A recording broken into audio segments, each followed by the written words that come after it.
Hello అండి, ఆడవాళ్ళకి ఆడవాళ్ళే శత్రువులు అంటారు కదా. 100కి 100% నిజమండి. ఎందుకు అనుకుంటున్నారు? ఒకనొక టైంలో నేను జాబ్కి వెళ్తుంటే చుట్టుపక్కల ఆడవాళ్ళు చాలా చెవులు కొరిగేసుకునేవాళ్ళు.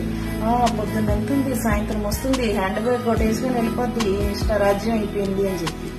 సాయంత్రం ఒక హాఫ్ అన్ అవర్ లేట్ అయ్యి ఆఫీస్ వాళ్ళు ఎవరైనా నన్ను దిగబెట్టడానికి వస్తే ఇంకంతే, ఎవడ బండి దిగిపోతుంది అన్న మాటలు చాలా వినిపించిందండి. నేను ఈ అమ్మలక్కల ముచ్చట్ల వల్ల చాలా సఫర్ అయినా, చాలా డిప్రెషన్ లో కూడా అయినా.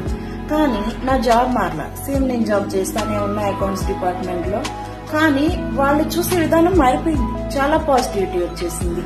ఎందుకబ్బా ఇదే ఆడవాళ్ళ నుండి ఇంత పాజిటివిటీ అని ఆలోచిస్తే అర్థమైంది ఏంటంటే, వాళ్ళ ఇళ్లలో మొగుళ్ళు వాళ్ళని జాబులకు పంపిస్తున్నారు.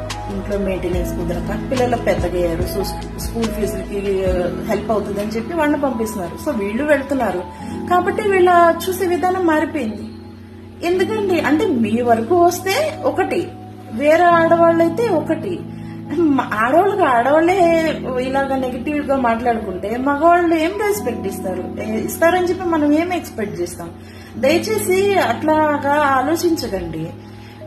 అసలు కొంచెం కూడా ఇది లేదు. మీ ఇలాంటి మాటల వల్ల ఎంత డిప్రెషన్ లోకి వెళ్తారో కొంచెం మైండ్ పెట్టి ఆలోచించండి. ఇప్పుడు మిమ్మల్ని ఎవరన్నా ఏమన్నా అంటే మీకు ఓకేనా?